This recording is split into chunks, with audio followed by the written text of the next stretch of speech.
Hello, అందరికీ జై భీమ్.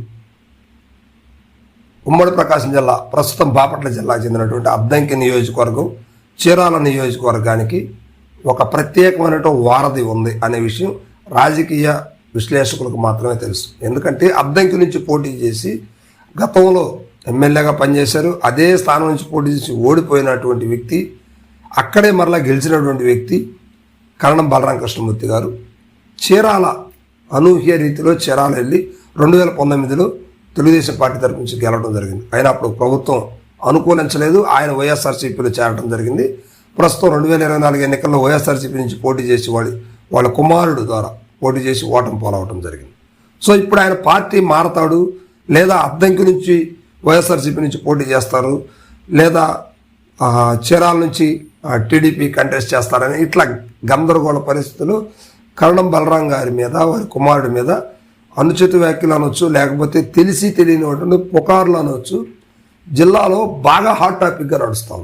అయితే ఇటీవల కొంతమందితో ఆయన మాట్లాడిన మాటలు కావచ్చు, లేదా ఆయనకి బలమైనటువంటి అనుచర వర్గం కావచ్చు, పార్టీ మారేది లేదంటూ కరాకంటిగా చెప్పేశారు. ఎందుకంటే వైఎస్ఆర్సీపీలో మనం గతంలో కూడా పరిశీలిస్తే కరణం బలరామ కృష్ణమూర్తి గారు కాంగ్రెస్ పార్టీ నుంచి తెలుగుదేశంలోకి వచ్చారు. తెలుగుదేశంలో ఇన్నేళ్లు పనిచేసి ఇటీవల అంటే 2019 ఎన్నికల తర్వాత ఆయన వైఎస్ఆర్సీపీలో చేరాడు. అంతేగాని ఆయన పార్టీలు పెద్దగా మారిన సందర్భం కూడా ఏమీ లేదు.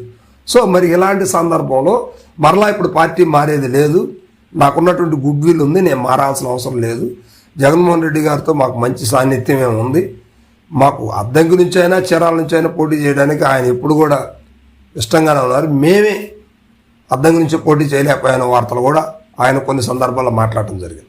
సో ఇప్పుడు ఆయన చీరాల నుంచి పోటీ చేస్తారా, లేకపోతే వారి కుమారుని చీరాల నుంచి ఆయన అద్దంకి నుంచి పోటీ చేస్తారా, లేదా ఇద్దరి మీద ఒకే స్థానంలో ఏదైనా చీరాల కానీ అద్దంకి నుంచి కానీ పోటీ చేస్తారా అనేది ఇప్పుడు బాగా చర్చనీయాంశంగా మారింది. ఇది ఒక విధంగా చర్చ జరుగుతూ ఉంటే కరణం బలరాం గారు పార్టీ మారుతున్నారంటూ కొన్ని వార్తలు అయితే గాలి వార్తలు వస్తూ ఉన్నాయి. ఇలాంటి పుకార్లన్నీ కూడా నమ్మొద్దు. ఆయన ఇటీవల బలంగా ఆయన వర్గీయులు కూడా చెప్పడం జరిగింది, ఆయన పార్టీ మారే ఆలోచన లేరు, వైఎస్ఆర్సీపీలోనే కంటిన్యూగా ఉంటారు, జగన్మోహన్ రెడ్డితో పాటు నడుస్తాం అన్నట్టుగా వాళ్ళు సమాచారం అయితే ఇవ్వడం జరిగింది. సో దీన్ని బట్టి చూస్తే ఆయన వైఎస్ఆర్సీపీ నుంచి అద్దంకి నుంచి పోటీ చేయడానికి సముఖంగా ఉన్నట్టుగా మనకు చాలా అర్థమవుతా ఉంది. సో ఇక్కడ గొట్టిపాటి రవికుమార్ గారు ఆయన మీద గతంలో పోటీ చేసి గెలిచారు, అది వాళ్ళ కుమారుడి మీద గెలిచాడు, అదేవిధంగా బాచిన చెంచుగారెడ్డి గారి మీద గెలిచాడు. నిన్న జరిగినటువంటి ఎన్నికలకు సంబంధించి పాణ్యం హనుమిరెడ్డి గారి మీద, గుంటూరు జిల్లాకు చెందినటువంటి పారిశ్రామికవేత్త, ఆయన మీద కూడా గెలవడం జరిగింది. మరి ఇప్పుడు మరలా 4 సార్లు అద్దంకి నుంచి గెలవడం జరిగింది రవికుమార్ గారు. ఇప్పుడు కోట ప్రభుత్వం మంత్రిగా ఉన్నారు. ఈయన ఢీ కొట్టాలంటే ప్రస్తుతం మరి ఎలాంటి వ్యక్తి రావాలి, ఎలాంటి బలమైన వ్యక్తి కావాలంటే వైఎస్ఆర్సీపీ ఒక బలమైనటువంటి పేరున్నటువంటి వ్యక్తి ఎవరో కాదు, కరణం బలరామ కృష్ణమూర్తి గారిని అద్దంకి పంపించి ఆయనే పోటీ చేయాలి, రవికుమార్ గారిని ఆయన చేతనే ఓడించాలి అనే ఒక గట్టి పట్టుదలతో ఉన్నట్టుగా అర్థమవుతా ఉంది. ఎందుకంటే జిల్లా రాజకీయాలు కూడా రానున్న కాలంలో మారే పరిస్థితులు ఉన్నాయి, కొత్త నాయకత్వాలు రావడానికి అవకాశాలు అయితే కనిపిస్తూ ఉన్నాయి.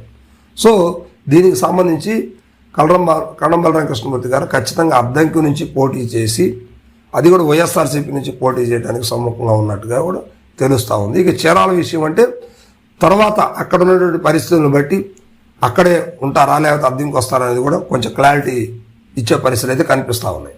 సో ఇది అద్దంకి చీరాలకు సంబంధించినటువంటి విషయాలు. మొత్తం మీద కరణం బలరామ కృష్ణమూర్తి గారు, వారి కుటుంబీకులు లాంటి వాళ్ళ కుమారుడు కానీ పార్టీ మారే యోచనలు అయితే ప్రస్తుతానికి లేదు.